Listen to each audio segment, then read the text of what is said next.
금강경 제43강입니다. 지금 몇 시간에 걸쳐서 제14분 정멸 이상분을 공부하고 있는데요. 이 시간 역시 계속해서 설명드리도록 하겠습니다. 본문을 읽어가면서 살펴볼게요.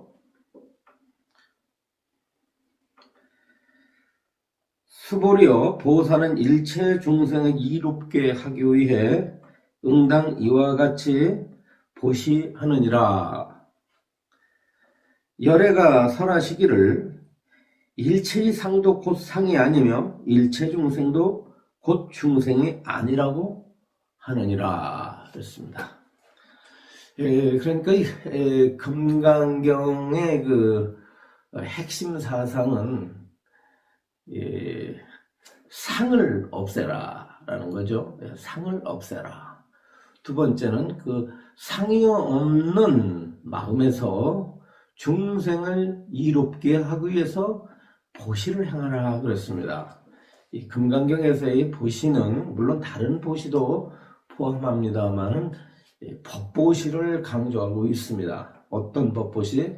바로 이 공을 설파한 이 금강경의 도리를 많은 중생들에게 일러줘야 된다 하는 것으로서 금강경의 대의를 삼습니다. 그래서 금강경의 수행은 자기 자신에게는 상을 떠나는 공부를 하는 것이고, 이 밖으로는 바로 다른 생명들을 위해서 내가 가지고 있는 것들을 베풀어주는 것, 이것이 금강경의 실천 수행이라고 할 수가 있습니다. 특히 이 금강경을 가만히 살펴보면 상을 없애는 방법으로, 그럼 상을 어떻게 없애느냐는 그 상을 없애는 방법으로 경전의 수지 독송을 권하고 있어요. 금강경을 열심히 수지 독송하라는 거죠. 네. 자, 아시다시피 그런데 이 금강경은 그래도 경전이 그렇게 긴 경전은 아닙니다. 뭐 법화경이나 화엄경이나 뭐 아함경이나 뭐 열반경처럼 그 두께가 별로 안 나가요. 네. 분량한 한자로 된 그 가르침을 우리가 쭉 살펴보면은 뭐 보통 속도로 암송을 읽어 내려가는 속도로 한 15분 정도 걸립니다. 뭐 빨리 읽게 되면 뭐 더 빠르게 읽을 수 있죠. 그런데 그래도 15분 동안 이것을 뭐 요즘에 이렇게 바쁜 시대에 그렇게 처음부터 끝까지 하루에 해봤자 몇 독이나 하겠어요.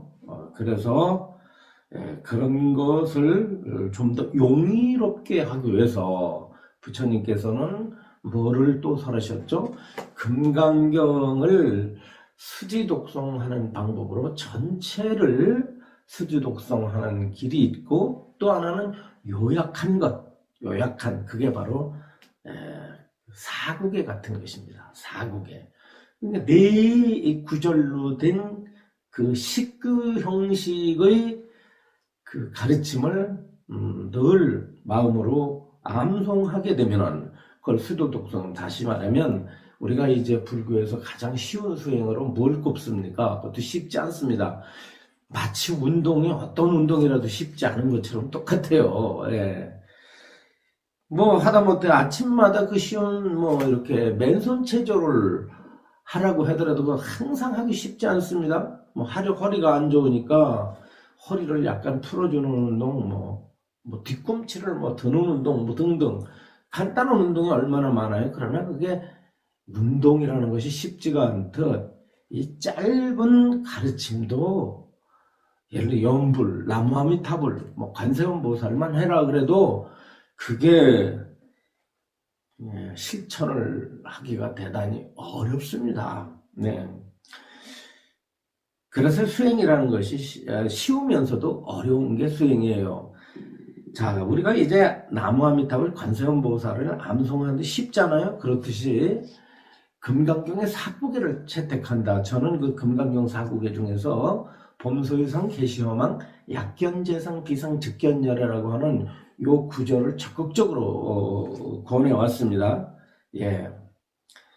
요것을 항상 외우는 거예요. 늘 외우는 거죠. 특히 마음에서 경계가 떠오를 때에, 마음에서 화가 난다든가 짜증이 난다든가 마음이 언짢다든가 괴롭다든가 뭐 이런 그 부정적인 감정이 떠오를 때에 자신을 얽매이게 하고 자신을 속박하는 그러한 생각이 떠오를 때 범수유상, 계시허망, 약견재상, 비상, 즉견열애라고 하는 그 사구계를 늘 독송을 하고, 또 아침에 일어나서 정결을 하고 조금이라도 한 10분, 20분이라도 이런 개송을 없는 것으로 수행을 삼는 것이 이 금강경에서 권하는 수행의 하나의 마음을 깨닫는, 상을 떠나는 하나의 방편으로 이렇게 적극 권장을 제가 드려왔습니다. 그래서 이제 상을 떠나야 되고 보시를 해야 되는데, 상을 떠나는 방편으로 금강경 수지독송 내지 사곡의 수지독송, 그러면서 이 가르침을 여러 사람에게 전할 수 있도록, 본인이 전할 수 없으면은 지금 이와 같은 이 금강경 제가 강의를 하잖아요. 이런 것들을 좀 주변 사람들에게 이렇게 전해서 이 가르침을 들을 수 있도록 안내 역할을 해야 되는 것입니다. 근데 제가 지금 이 동영상을, 이게 아무튼 요즘에 시대가 좋아가지고 유튜브로 이렇게 방출을 하는데도 한 사람도 퍼나르는 사람을 본 적이 없어요. 제가 강의 내용이 허접해서 그런가? 제 강의가 별로 의미가 없어서 그런지,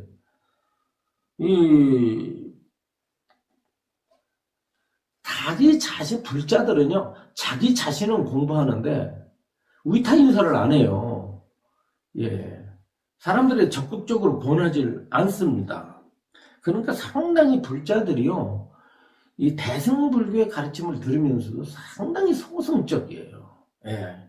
그래서 뭐, 저 같은 사람은 뭐 어떻든 평생 부처님 설법을 하고 있는데, 이 설법하는 사람에 대한 사실은 뭐가 없어요.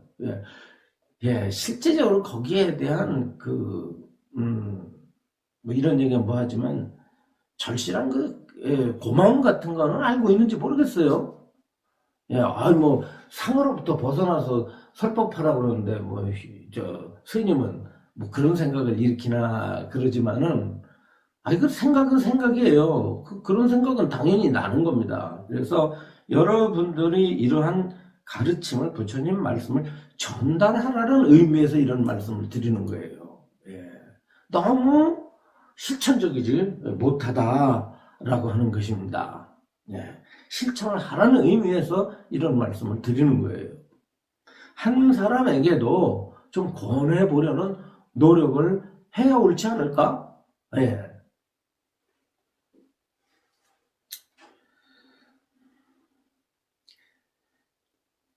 그래서 일체 중생을 위해서 어떻게 이와 같이 보시한다. 어떻게? 상의 없이 보시한다. 예, 마음의 상을 떠나서 보시한다.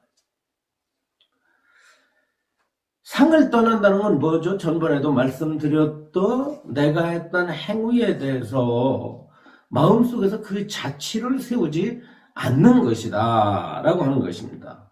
전번에 말씀드리듯 보시하기 어렵다, 보시하고 나서 대가를 바라지 않기 어렵다, 예, 그 다음에 보시했다는 생각을 일으키지 않기 어렵다.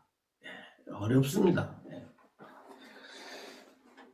그런데 누가 이렇게 하셨을까요? 바로 부처님과 역대의 모든 보살들이 이와 같은 실천을 했던 것입니다. 여기서 이제 오늘 읽은 중에서 일체의 상도 곧 상이 아니며 일체 중생도 곧 중생이 아니라고 하였느니라. 요게 이제 오늘 공부의 또 핵심이에요. 예, 뭐냐면 일체의 상도 상이 아니다라는 것은 상의 실체가 없다는 거예요. 그럼 상이라고 하는 것은 이제 모든 게 사실은 상하님이 없어요. 네. 자, 우리가 눈으로 보여지는 이 물질들, 이런 것들은 다 이것은 뭐죠? 니미따 상에 들어갑니다. 니미따라는 상이 형상들이에요. 형상도 상이죠. 형상도 상이고 또 뭐냐? 그 형상을 보고 내 마음 속에서 그 일으키는 인식작용, 생각.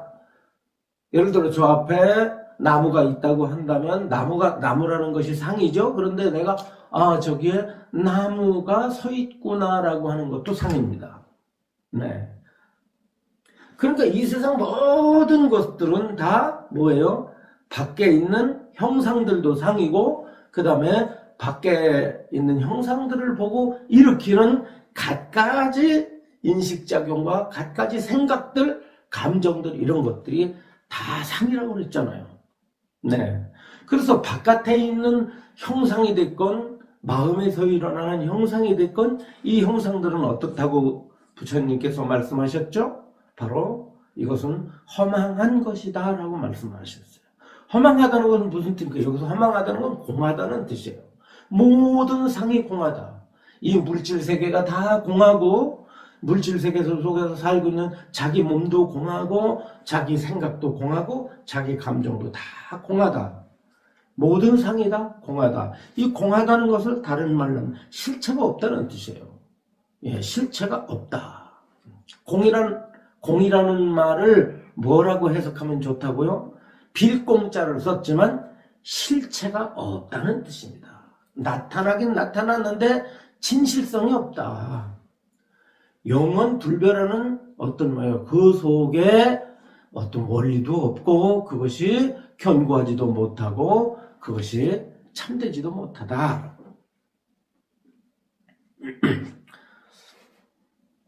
그래서 이와 같은 상이라는 말 대신에요. 상이라는 말 대신에는 이제 이 수행에서는 경계라고 그래요. 경계. 상이라는 말 대신에 수행에서는 뭐라고 한다? 경계라고 말합니다. 일체의 경계가 밖의 경계와 안의 경계가 이렇게 말합니다. 밖의 경계라고 하는 것은 내가 내 눈과 내 귀와 내 코와 내 입과 내 몸뚱아리에 의해서 맞닥뜨려지는, 포착되어지는 모든 것들을 이걸 갖다가 외경계라고 그래요. 바깥 경계라고 그러고, 그 다음엔 그것들을 보고 일으키는 내 마음, 내 생각, 이런 것들을 뭐라고 그러냐면 내경계라. 이걸 안의 경계라고 그래요. 밖의 경계와 안의 경계. 예. 이 경계가 어떻다? 실제는 우리는 항상 경계 속에서 즉 경계 속에서 살고 있습니다. 근데 이 경계는 모두가 다 뭐냐? 다 이게 인연으로 일어난 허망한 것이다. 실체가 없는 것이다. 망령된 것이다. 그러므로 여기서 어떠냐면 상을 끊어라 하지만은 본래 공한 상을 끊기 때문에 실체가 없는 것들을 끊으라고 하는 것입니다. 따라서 상으로부터 벗어났다는 것은 상의 실체가 없다는 사실을 깨달은 거예요. 다시 말씀드릴게요. 상으로부터 벗어났다는 것은, 상을 일으키지 않는다는 것은, 상이 없다는 것은 그 상이 공하다는 사실을 깨달은 것입니다. 여러분들 상으로부터 벗어났다고 하지만 여러분들이 앉아있는 이 의자도 상이고, 이 탁자도 상이고, 이 컵도 상이고, 문 열고 나가면은, 법당문을 열고 나가면은 다 이 산이 전부 보이는 나무나 바위나 이런 것들이 다 상인데, 상을 벗어났다고 해서 그것을 떠나서 어디 따로의 다른 세계 삽니까? 또 여러분들이 상을 벗어났다고 해서 생각을 안 일으키고 판단을 안 일으키고 경계를 안 일으킵니까? 보이고 들리는 건 응당 보이고 들리는 것은 마음에서 일어나게 돼 있어요. 저거 소나무다, 저건 참나무다, 저건 바위다, 저건 눈이 온다, 비가 온다. 일어나지 않습니까? 예, 그게 무슨 여러분들이나 저나 무슨 기왓장입니까? 돌조각입니까? 아니면 뭐 천지바보입니까? 예, 응당 마음이 일어나는데 그 일어나는 마음 이것들이 상이잖아요. 다 상, 밖의 상, 안의 상 이런 것들이 바로 실체가 없다는 사실을 문득 마음이 깨닫는 거야. 아, 이게 다 마음에 의해서 일으킨 상이구나.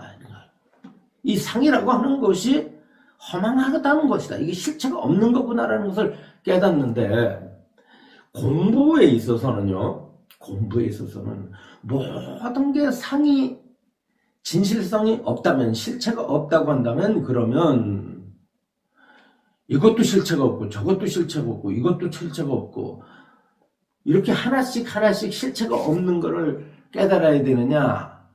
그게 아니라 부처님 법에서는 모든 게 마음 아닙니까? 마음 속에 들어온 거예요, 전부가 다. 그러니까 이 공부를 제대로 하지 못한 중생들은 마음이 따로 있고 바깥 세계가 따로 있다고 여기잖아. 그렇잖아요. 그래서 내 마음이 있고 바깥에 모든 나타나는 바가 따로 있다고 보지만은 이 부처님 법에서는 어떻게 되냐면 마음과 경계가 마음과 저 세계가 이것이 어떻다? 이것이 분리되어 있지 않다. 즉 세계가 곧 마음이요. 마음이 곧 세계다. 마음을 떠나서는 한 법도 없다. 마음을 제하고는 하나의 티끌도 존재하지 않는다라고 부처님께서 대승경전에서 아주 그냥 홍수가 경전이 홍수가 이루어도 그렇게 많은 말씀을 하셔요. 일체 유심조 모든 것은 마음이 진 바다. 삼계는 유심이다. 모든 건 이 우주 세계, 이 티끌 세계 자체도 마음을 떠나서는 존재하지 않는다. 심지어는 적극적으로 말하면 이 모든 법이 그대로 마음이다 그랬습니다. 예, 법이라 하면 그대로 마음을 뜻하니 이랬습니다. 자, 법이라 하면 마음을 뜻한다. 그러니까 이것이 우리는 컵이라고 부르지만 부처님 법에서는 이건 컵이라고 이름 붙여진 마음이라는 거예요. 그러니까 여러분들이 이 컵을 바라보고 있는 마음이 없다면 컵도 존재하지 않는다는 것입니다. 이제 좀 더 깊은 가르침으로 들어가면은 우리들의 마음이 컵이라고 하는 이 모습으로 나타났다는 거예요. 이해하기 어렵죠? 예. 여러분, 우리의 마음이 컵이라는 모습으로 나타났다는 겁니다. 그래서 이 컵이 마음의 모습이라고 가리키는 것이 이게 바로 핵심적인 불교의 하나의 중요한 가르침을 이루고 있습니다. 따라서 모든 법을 깨닫는다 하면 자 일체의 모든 상으로부터 벗어난다 하면 뭐로부터 벗어나요? 자기 마음의 상으로부터 벗어나는 것입니다. 자기 마음의 상을 벗어나면 이 모든 것을 벗어나게 돼요. 따라서 하나씩 하나씩 내가 저 상도 저 소나무라는 상도 벗어나고 그 다음에 뭐 바위라는 상도 벗어나고 여기 있는 컵이라는 상도 벗어나고 사람이라는 상도 벗어나고 남편이라는 상도 벗어나고 자식이라는 상도 벗어나고 크다는 상, 선하다는 상, 악하다는 상, 천국이라는 상, 지옥이라는 상, 부처라는 상, 중생이라는 상 이런 상으로부터 하나하나씩 적용을 해서 벗어나는 것이 아니라 그것들이 공한 줄을 깨닫는 게 아니라 지금 바로 일어나고 있는 마음, 이 마음 하나를 그대로 관통해서 상을 무너뜨릴 것 같으면은 그 상이 무너지면 전체 상이 동시에 무너진다. 즉 하나의 마음의 상이 무너질 때에 모든 상이 동시에 무너진다고 보는 겁니다. 예. 그래서 우리가 마음 공부라고 하는 것이 사실은 어떤 공부예요? 마음 공부라는 것이 곧 불교에서는 세상 공부입니다. 예, 마음의 도리를 깨닫는 것이 이 일체 세계의 도리를 깨닫는 거예요. 일체 세계의 도리를 깨닫는다고 하면 또 뭐 그러면 이 도리를 깨달으면 천체 물리학에도 통달하고 모든 생명과학도 통달하고 뭐 요즘 유행하는 AI 뭐 이런 전자기술에도 통달하느냐 뭐 이렇게 이제 질문을 하게 되는데 그런 뜻은 아닙니다. 그런 과학적인 그런 것을 깨닫는다는 것이 아니라가 이치를 깨닫는데 어떤 걸 깨닫느냐 아까 말씀드린 그겁니다. 바로 불교는 두 가지만 깨달아요. 물리학을 깨닫는 것도 아니고 생물학을 깨닫는 것도 아니고 전자공학을 깨닫는 것도 아니야. 그건 뭘 깨닫느냐 딱 두 개야. 모든 것이 마음이 지어졌다는 사실을 깨닫는 거예요. 일체가 마음임을 깨닫는 거고 또 하나는 뭐냐 하면은 일체가 공하다는 사실을 깨닫는 거예요. 그래서 일체가 마음이고 일체가 공하다는 사실을 깨닫는 것이 라고 한다면은 마음이 공하다는 사실을 깨닫는 것으로서 일체법이 공하다는 사실을 깨닫는 것이다. 이렇게 말씀을 드릴 수가 있어요. 그럼 공성을 깨닫기 위해서는 어떻게 되느냐? 공하다는 사실을 깨닫기 위해서는 어떻게 해야 되느냐 하면 첫째가 발심이요. 내가 마음을 반드시 깨달아서 부처의 지혜를 얻어야 되겠다라고 하는 원을 일으키는 것이요. 두 번째는 늘 마음을 주시를 해서 자신의 마음의 흐름을 관찰을 하되 아까 말씀드린 대로 이와 같은 금강경과 같은 사국에 혹은 뭐 다른 경전에서는 다른 수행을 또 권하죠. 뭐 다란이를 외워라, 뭐 연보를 해라, 뭐 화두를 잡아라, 윗바사나를 해라 등등 여러 가지 방편을 세우지만은 향하는 것은 하나입니다. 근데 자기 깜냥에 따라서 하나를 택하면 돼요. 예. 금강경의 가르침을 듣고, 효암 스님 얘 말을 듣고 보니까, 설법을 듣고 보니까 나는 금강경 사구계를 항상 암송하는 것으로서 내가 한번 이 공한 이치를 깨닫고 싶다라든가. 아니면 나는 나무아미타불을 통해서, 또 어떤 사람은 나는 옴마니반마음을 통해서, 방편은 사람에 따라 여러 가지를 지닐 수가 있습니다. 열심히 하느냐 안 하느냐에 차이가 있을지언정 무슨 어떤 수행법이 스승하다 어떤 방법이 뛰어나다라고 하는 것은 저는 찬동을 하지 않습니다. 어떤 사람들 이 가나선 화두를 참고하는 것이 이것이 확실한 깨달음에 이른다라고 주장하는 사람이 왕년에 많았어요. 요즘 덜합니다만 거기에 별로 저는 찬성하지 않습니다. 어떤 수행이건 수행에는 사람에 따라서 더디고 빠르고가 있고 정진하는 그 정성에 따라서 얼마만큼 자기 자신이 불법을 아느냐 모르냐에 있지 방편에 있다고 저는 생각을 하지 않습니다. 그래서 두 번째는 수행이 이 수행을 하면은 즉각 깨닫는다. 그런 건 없어요.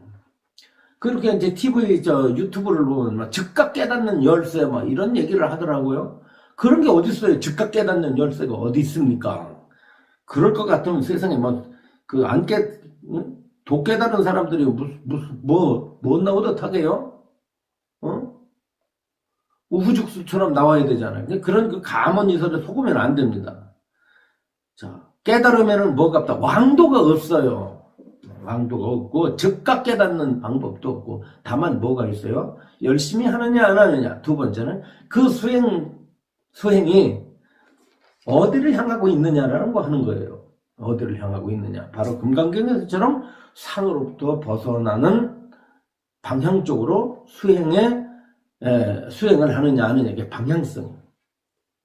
어느 목적을 가지고 수행을 하느냐라고 하는 그 올바른 수행의 목적과 바로 열심히 하느냐, 안 하느냐에 달려있다라고 하는 것입니다. 그 일체의 상도 상이 아니다 이 말이에요. 우리가 상을 끊어라 하지만 상은 진실성이 없기 때문에 상은 진실성이 없어. 진실성이 없기 때문에 끊었다 할지라도 사실은 어떻겠어요? 끊었다 할 상이 없는 거지. 그래서 누가 이제 와가지고, 스님, 저는 수행을 하다가 제가 상을 끊었습니다. 이렇게 말한다면 저는 이렇게 대답하죠. 아니, 상이 본래부터 실체가 없었는데 뭘 끊었다고 하는가? 라고 하는 것입니다. 그것은 마치 뭐냐면, 어떤 사람이 저한테 찾아와서 어젯밤 꿈을 꿨는데요. 꿈속에서 정말 아름다운 여인을 만났습니다. 그런데 제가 깨고 나서 그 여인을 너무너무 생각하다가 제가 그 여인에 대해서 집착을 버리기로 마음속에서 끊었습니다. 그 여인을 끊었대. 꿈속에서 본 여인을 끊었다는 거예요. 그럼 제가 뭐라고 그랬어요? 아니, 꿈속에 본래 여인이 그게 실체가 없는 허망한 것인데, 끊긴 뭘 끊느냐. 그렇죠? 그렇지 않습니까? 본래 있는 거를 끊어야 끊는 건데, 지금 없는 걸 끊지 않습니까? 마찬가지로, 상 자체가 실체가 없건을 끊었다고 하는 말도 그것이 거기엔 적용되지 않습니다. 따라서, 수행을 한다는 것은 내가 상을 여였으나 상을 여였다는 그것도 거기에 달라붙어서는 안 된다 말이에요. 나는 상으로부터 벗어났습니다 라고 하는 말을 할 필요가 없게 된다. 또 거기 그런 말이 이 금강경의 도리에서는 적용되지를 않습니다. 또한 일체 중생도 곧 중생이 아니라고 했느니라. 중생이 아니다 이거죠. 중생 또한 실체가 없기 때문에 그렇다 이 말이에요. 중생이 실체가 없기 때문에 실체가 없는 것으로서, 즉 중생이 공하기 때문에 공으로서 뭐를 삼아? 공으로서 부처를 삼는다 그랬잖아요. 그래서 이 반야경에서는 무엇을 부처라고 합니까? 일체가 공한 것을 부처라 하느니라 그랬잖아요. 일체가 공한 것을. 그러니까 금강경에서, 특히 대승경전에서 부처님이랑 부처불자가 나올 때는 한 3가지 정도로 해석이 돼요. 첫째, 한 인격체로서의 부처님, 석가모니 같은 부처님, 그 부처님이죠. 사람. 위대한 성인을 부처라고 하고, 또 하나는 뭐냐면 모든 법성, 그러니까 이런 그 일체가 다 부처 하나님이 없느니라 했을 때에 이것들이 다 어떻다? 이것들이 다 공하기 때문에 다 연기라고 하는 법으로, 법성으로 이루어졌기 때문에 일체법이 다 부처다 이런 말을 해요. 그래서 부처 하나님이 없다 이런 말 쓰잖아요. 그러니까 이것도 부처고 이것도 부처고 부처 아님이 없다. 이 세상 두두물물이 전부 다 부처님의 나토입니다. 이렇게 이제 말하는 경우가 있고, 또 하나가 뭐냐면 네 마음이 부처다 이렇게. 네 마음이 부처. 즉 심시불. 즉 심시불. 네 마음이 부처니까 마음을 부처로 삼는 그런 그 교리가 그렇습니다. 교리가 그래요. 그랬을 때 여기서 중생이 곧 부처다 이런 말을 쓰잖아요. 그러니까 네 마음이 곧 부처다라고 했을 때 네 마음이 뭡니까? 너가 지금 네가 지금 쓰고 있는 그 마음.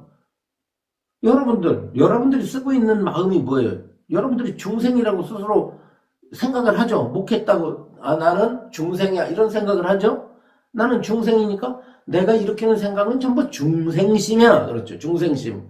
그런데 이 교리에서는 어떻습니까? 중생의 마음이 곧 부처의 마음이다. 즉 중생심이 곧 불심이다 그래요. 왜 중생의 마음이 부처의 마음이라고 하는가? 왜 중생심을 불심이라고 하는가라고 한다면 중생의 마음 자체가 공성이기 때문에 그렇다.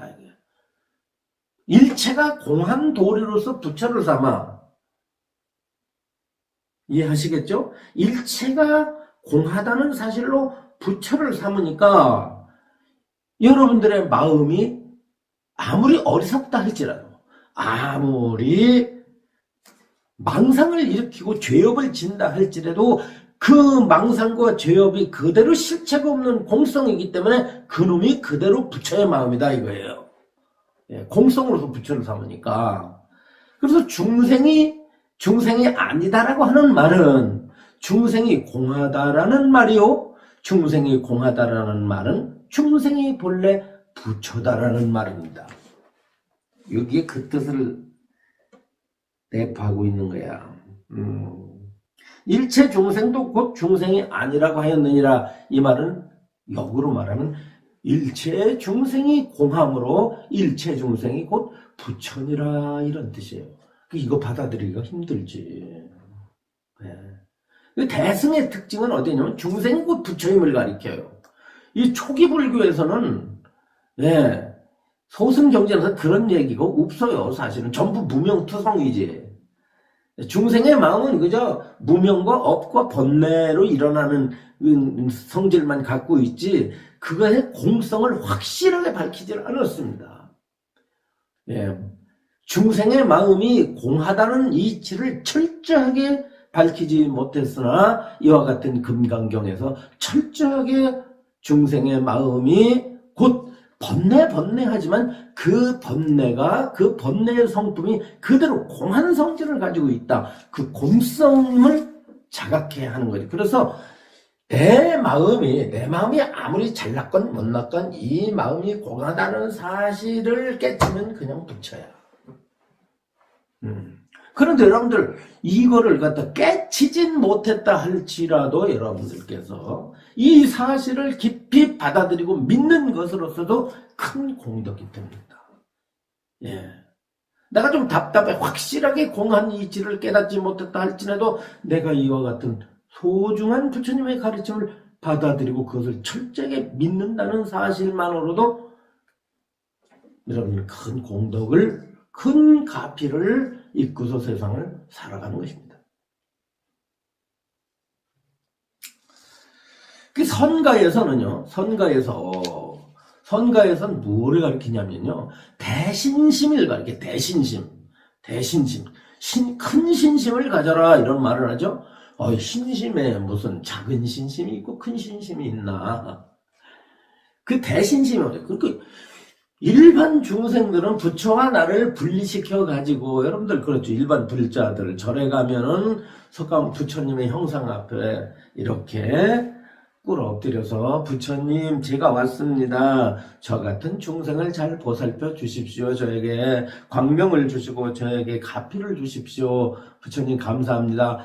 절 받으십시오. 공양 받으십시오. 그러죠. 그래서 일반 불자들은 내 마음과 부처님을 대상으로 이렇게 세워놓고 공경을 하는 나와 공경을 받는 부처님이 이렇게 계시다고 보지만 이 선가에서는 뭐라고 그럽니까?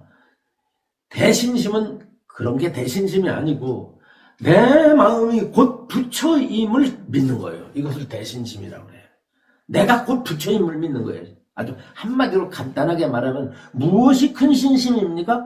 내가 곧 부처라는 사실을 믿는 것이다 라고 하는 거예요. 내가 하는 꼬라지 보니까 무슨 부처야. 그러니까 꼬라지 보고서 하는 그 행동 보고 부처라고 그렇게 얘기하는 것이 아니라 뭐를 얘기하냐면 그 성품이 그 꼬라지조차도 그 마음 쓰는 꼬라지조차도 그게 공하다 이거야. 그게 실체가 없는 거다 이 말이에요. 그 실체가 없는 공성으로서 부처를 삼는다는 거니까 나타난 모습은 선악의 모습으로 나타날 수가 있어요. 사람이 그렇잖아요. 사람마다 다 타고난 성격이 있고 살아가는 스타일이 있고 보여주는 모습이 있잖아요. 그것들이 다 겉으로 나타난 것은 상이지만 그 상들이 지니고 있는 성품은 한결같이 착한 사람의 모습이건 악한 사람의 모습이건 착하게 쓰는 마음이건 악하게 쓰는 마음이건 번뇌가 됐건 보리가 됐건 번뇌를 일으키는 삶이 됐건 수행을 하는 마음이 됐건 그것들이 한결같이 어떻다? 공성으로서 같은 성품을 갖기 때문에 공성은 어떤 것이다? 평등한 것이다. 일체의 공성은 평등한 거예요. 공성의 지배를 받지 않는 물건은 이 세상에 아무것도 없다 그랬잖아요. 네? 물질계와 정신계가 다 이게 공성의 지배를 받아요. 공성을 지니고 있는 거예요. 그렇기 때문에 공성으로 볼 때 어떠냐 하면은 일체 중생이 곧 중생이 아니라고 하느니라. 수보려 열에는 참된 말을 하느니요 실다운 말을 하느니며 한결같은 말을 하느니요 거짓말을 하지 않느니며 다른 말을 하지 않느니라 그랬어요. 그러니까 부처님이 상을 끊으랬다가 끊어야 될 상이 없다고 했다가 중생이라고 했다가 중생이 아니라고 했다가 법을 설했다고 했다가 법을 설한 바가 없다고 했다가 중생을 교화했다고 했다가 중생을 교화한 바가 없다고 그 계속 말이 어때요? 처음부터 끝까지 계속 두 가지 말을 하고 있어요. 중생을 제도하라고 했다가 중생이 없다고 말하고 제도한 바가 없다고 말하고 상을 끊으라고 했다가 상이 본래 없다고 말하고 부처님이 계속 84,000 법문을 설법을 해놓고는 나는 설법을 한마디도 한 바가 없다고 했다가 계속해서 두 가지 말을 해요. 그러니까 두 가지 말을 하니까 어떻게 돼요? 중생들이 헷갈리죠. 알아듣지 못하면 헷갈려. 그런데 알아들으면 안 헷갈린다 이 말이에요. 부처님 말씀 특히 초기 불교를 공부한 분들이 대승경전을 공부하면 제대로 파악하지 못하면 무지무지하게 헷갈립니다. 이게 뭔 얘기냐 이거야. 아주 반대되는 말씀을 하세요. 나중에 말씀드리지만은 아니 초기 경전의 열반경에서는 상나가정은 열애법이 아니라고 해서 상나가정 교설이 있죠. 열반의 경전은 항상하고 항상 행복하고 항상 거기에는 나가 있고 그 다음에 그거는 청정하다 이렇게. 열반의 세계는 뭐다? 열반의 세계는 열반은 항상하고 그 다음에 거기에는 항상 행복하고 그거는 거기에는 참나가 있고 그 다음에 거기에는 항상 깨끗하고 청정한 세계다. 그렇게 말을 하는 것은 이건 불법이 아니다라고 해놨는데 똑같은 거예요. 대승 열반경에서는 거꾸로 상나가정을 설해요. 상나가정을 설해. 그래가지고 가섭이란 제자가 누가 헷갈리니까 그걸 물어봤어요. 아니 부처님 옛날에 초기에 부처님께서 설법하실 초기에는 상나가정은 불법이 부처님의 가르침이 아니라고 하더니 왜 대열반에 왜 몸을 버리시고 열반에 들어가실 때 대열반에 들어가실 때 왜 이런 말씀을 하십니까? 라고 따지자 부처님께서 거기서 해명을 하시는 광경이 나옵니다. 등등 그것뿐만 아니라 초기 경전은 다른와는 성격이다 방향을 달리하는 설법들이 상당히 나오고 있습니다. 그러다 보니까 경전을 공부하려고 하다 보면은 초기 경전에 침잠되어 있는 사람들은 대승의 교설을 이해를 못하고 비방하게 돼 있어요. 언제 말도 안 되는 소리지 말아요, 말이자. 그래가지고 더러는 그게 힌두 사상 영향받아서 그렇다고 이렇게 얘기를 하는데 저는 그렇지 않습니다. 바로 그 점을 부처님께서 걱정해서 말씀드리는 거예요. 열애는 두 가지 말을 한 게 아니다. 같은 뜻을 지니고 있다. 재행무상 여러분들 잘 알죠? 재행무상은 어떻습니까? 무상이라는 말은 생멸한다는 말이에요. 생멸. 일어나고 사라진다. 생기고 없어진다 이 뜻이죠. 생멸이라는 말이. 그래서 재행무상은 모든 것은 무상하다. 무상하다라는 말은 생겨난 것은 머물지 못하고 변하고 사라진다는 뜻이다. 뭐 정확하지.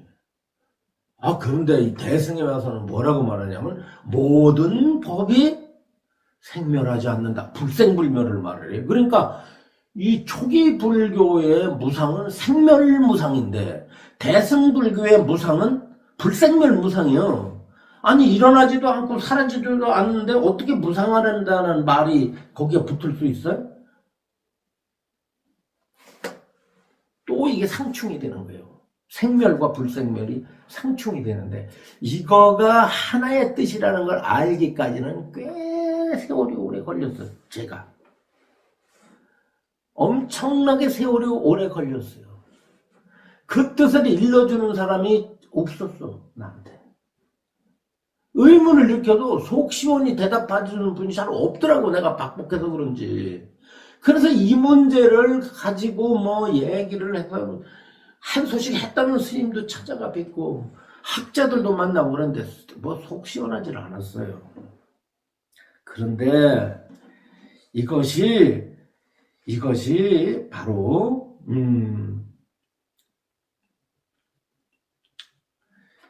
절대 이것이 통한다는 뜻, 통하다는 뜻.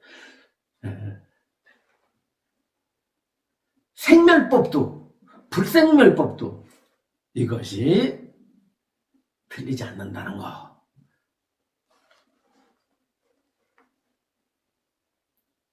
이런 거 파악하지 못하면 안 돼요. 그걸 공부하는 사람이. 만약 불생멸만 강조하면 초기 경전에 생멸법을 부정하게 되고 생멸법만 공부하면 대승의 불생멸법을 이거를 부정하게 되는데 생멸과 불생멸은 같기도 하고 다르기도 해. 같기도 하고 다르기도 하기 때문에 이 부분은 특별히 따로 공부를 해야 됩니다. 자세한 설명을 들어야 생멸과 불생멸의 관계가 그렇구나. 아까로 말하면 상라가정과 초기 불교에서 상라가정을 부처님께서 부정하셨던 것과 다시 대열반경 대승의 열반경에서 상라가정을 설했던 것이 이것이 전혀 다른 뜻이 아니구나라고 하는 것을 알게 됩니다. 그리고 지금같이 생각할까봐 왜 이 말을 하겠어요?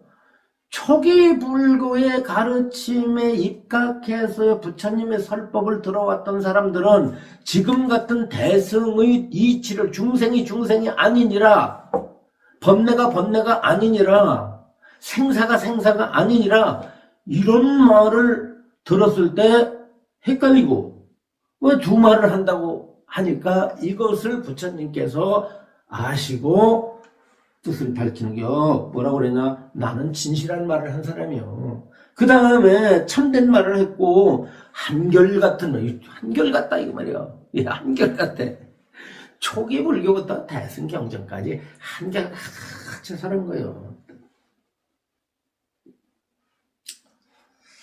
다른 말을 하지 않는다 이 말이에요. 두 가지가 이게 어긋난 말, 서로 모순되는 듯하지만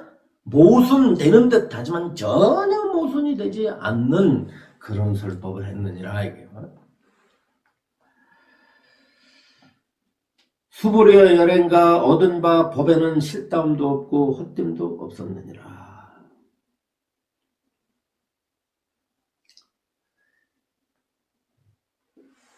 요 기절은 참 이게 수보리 열애가 얻은 법. 그러니까 열애에겐 얻은 법이 없잖아요. 전번에 안욕따라 삼약 삼보리법이 없다고 했지만 얻을 바가 없는 법을 얻으셨잖아요. 이름에서 얻은 거예요. 얻을 바가 없어요. 부처님의 경지에서는 어떤 법도 얻을 바가 없는데 그 얻을 바 없는 법을 얻었다 이거예요.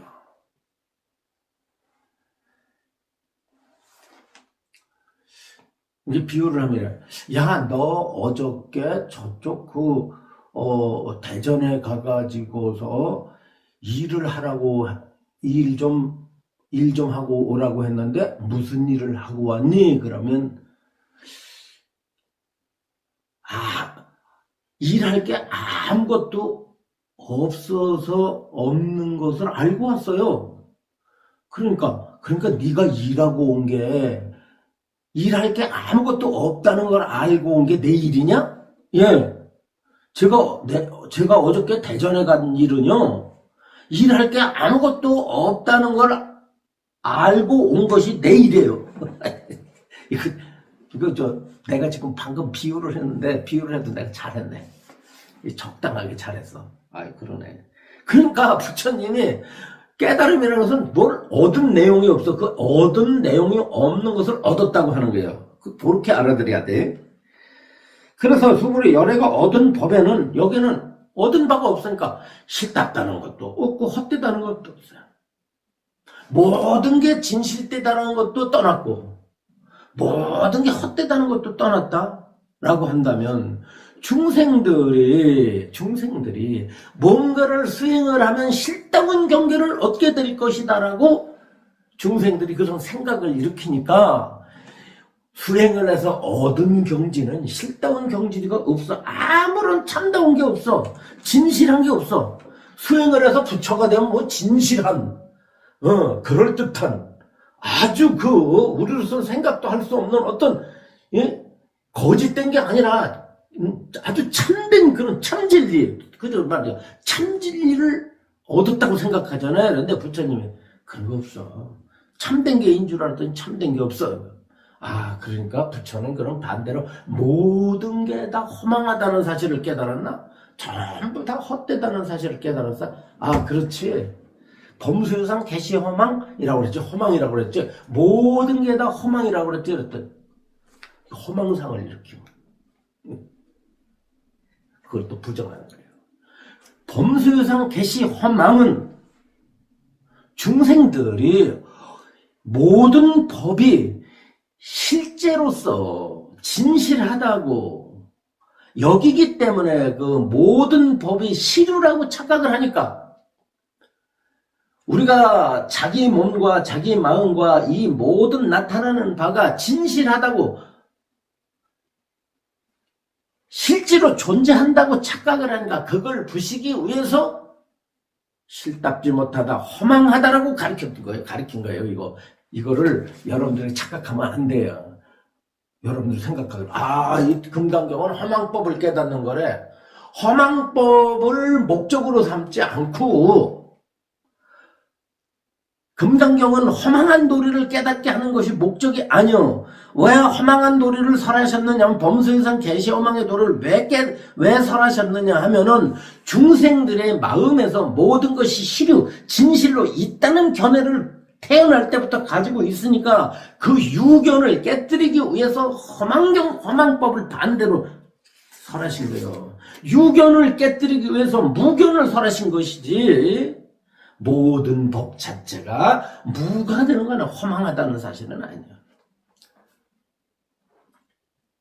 저쪽에서 불을 일으키니까 이쪽에서 물로다 갖다 끈 거예요. 불을 일으키지 저곳에 타오르는 불이 없다면 물로서 끌 일이 없어. 불이 없는데 왜 여기서 물이 필요합니까? 불이 없는데 왜 물이 필요해? 불이 타오르니까 저 불을 끄기 위해서 물을 갖다가 거기다 뿌린 거 아니냐고. 중생들이 태어날 때부터 자화 세계를 실제한다는 그런 착각을 하고 있기 때문에 그 실제하는 착각을 없애기 위해서 금강에서 개시허망의 도리를 설했는데 이번에는 다시 어디로 돌아가냐면 유견을 버리고 무견으로 떨어져 가지고 허망도리에 딱 사로잡혀서 금강경은 허망한 이치를 깨닫는 거예요. 또 이런 지견을 일으켜. 그래서 어떤 신도들은 이런 말을 해요. 어떤 스님들도 그래. 금강경 기도하지 마라. 금강경 기도하면은 소원 성취 안 된다. 왜 소원 성취? 모든 게 다 허망으로 돌리니까 소원 성취 안 된다. 이런 멍텅구리 같은, 아이고, 참말은. 그러니까, 중생은 어차피, 왼손에 달라붙어 있으니까, 오른손에 달라붙어 있으니까, 오른손을 탁 쳐내면, 오른손을 싹 거두면은, 왼손에 탁 달라붙어. 그럼, 왼손을 탁, 그러면, 거두면 어디에 달라붙어? 요 중간에 허공에 달라붙어. 맨날 달라붙어. 유에 달라붙고 무에 달라붙고 유무가 없는데 달라붙고 유무로부터 벗어났느니라 그러면 또 불성은 유무로부터 벗어났느니라 그러면 유무로부터 벗어난 뭐가 있는 줄 알아. 그게 맨날 말꼬리 잡고 댕기는 게 중생이에요. 요거 중요해 아주. 실다움도 없고 헛됨도 없느니라 이 말이에요. 모든 법은 언서를 벗어난 거예요. 다시 말하면 실다움도 없는 거고 헛됨도 없는 거예요. 다 중생이 진리는 참되다느니 모든 법은 허망하다느니 그래서 이 허망한 법을 버리고 참된 경계로 들어가는 것이 종교라느니 이 세상은 허망하지만 부처님 세계는 참되다고 하니까 말을 따라가지고 여기를 버리고 저기로 가려고 그래요. 여기를 버리고 저기로 갈 곳은 아무것도 없어요. 이것을 재놓고 저것을 찾는 것은 불법이 아니요. 중생을 버리고 부처를 찾아가는 것은 이것은 불법이 아니요. 이거는 중생이 그대로 부처인 거예요. 허망한 법이 그대로 진실한 법이고 진실한 법이 그대로 허망한 법이요. 필경에는 진실한 법고 허망한 법도 없는 거예요. 진실하다느니 허망하다니 하는 것은 전부 이건 중생이 일으키는 싼냐? 생각이야, 생각. 생각으로부터 벗어난 곳이 따로 있는 건 아니야. 생각으로부터 벗어난 곳이 부처라고 했는데 참된 것도 생각이고 허망한 것도 생각이에요. 그래서 범소유상 개시허망 약견 재상 비상 하면 즉견열애니라 했을 때 그것은 뭐겠어요? 진실상도 버리고 허망상도 버려야 거기에 바로 부처님께서 뜻하시는 목적지가 있다. 수보려 만약 보살의 마음이 어떤 법에 머물며 보시하면 마치 사람이 어두운 데 들어가 아무것도 볼 수 없는 것과 같고 만약 보살의 마음이 어떤 법에 머물지 않고 보시면 마치 사람이 햇빛이 밝게 비칠 적에 밝은 눈으로 갖가지 온갖 물체를 보는 것과 같으니라. 그러니까 상으로부터 벗어난 보시를 하는 사람은 어떤 사람이다? 환하게 눈을 뜨고 세상을 환한 대낮에 눈을 뜨고 세상을 보는 것과 같다. 상에 침잠되어 있는 그런 상태에서 세상을 살아가는 것은 어둠 속에 들어있는 사람과 같다. 그러니까 소크라테스의 그 동굴의 비유 있지 않습니까? 그죠? 그 중생들은 어때요? 어떤 사람이 언제부터 모르게 이렇게 깨놨더니 동굴이야. 동굴, 컴컴한 동굴이야. 봤더니 쇠사슬에 묶여있는데 보니까 사람들이 저 쇠사슬에 묶여있는 거예요. 근데 저쪽에 동굴 저쪽에 보니까 서감이 비치는 거라 빛이 비치는 거예요. 그래서 이 사람이 그 빛으로부터 쇠사슬을 풀고 빛을 향해 나가죠. 그런 소크라테스의 그런 어록의 그런 이와 같은 동굴의 이야기가 나옵니다. 말하자면 이 컴컴한 동굴에 묶여있는 사람들은 중생이고 저쪽에서 비치는 빛을 따라서 그 통로로 나가고자 하는 사람 누굽니까? 이 사람들이 바로 절학을 하는 사람들이다. 절인들이다. 그걸 나가면 성인이 되겠지. 그렇죠? 그처럼 우리들이 밝은 세계를 가기 위해서 우리가 이 공부를 하는 거 아니겠어요? 그걸 우리의 밝음을 방해하는 것이 뭐냐? 우리들이 공성을 깨치지 못하고 일으키는 생각들이다. 이 말이야. 우리들의 마음이다. 이게 쉽게 말해요. 우리의 마음이야. 그러다 보니까 우리 마음이 공성을 깨트지 못하니까 어떠냐? 어둠 속에 있다 보니까 거기서 갖가지 괴로움이 생깁니다. 어둠이라는 것은 어때? 우리가 캄캄한 밤중에 여러분들은 요즘엔 그냥 발달이 돼가 발전이 돼가지고 어두운 곳이 없지 사실은. 근데 지금 10살 때만 하더라도 시골에 살 때 해가 떨어져가지고 조금 있으면 캄캄한데 먹물처럼 캄캄해서 화장실을 못 가. 밖에 나가려고는 아무것도 안 보여. 그 손으로 다 간신히 벽을 더듬어가지고 밖에 가서 신발을 찾는다든가. 이랬듯이 중생은 뭐와 같으냐면 상이라는 어둠 속에 가려가지고 밝은 세상을 보지 못한다. 그래서 이 상으로부터 벗어나는 것을 이 금강경은 아주 중요한 주제로 삼고 설법을 하고 있다는 점, 이것을 우리가 잊어서는 안 될 것입니다. 수부려 다음 세상에서 만약 어떤 선남자 선녀이니 능히 이 경을 받아지녀 읽고 외우면 열애는 부처의 지혜로서 그 사람을 다 알고 그 사람을 다 보느니 헤아릴 수 없고 가없는 공덕을 성취하게 되리라. 예, 이 말씀을 믿고 우리가 조금씩이라도 상의 지배를 받지 않는 그러한 삶을 살아가도록 해야 되겠습니다.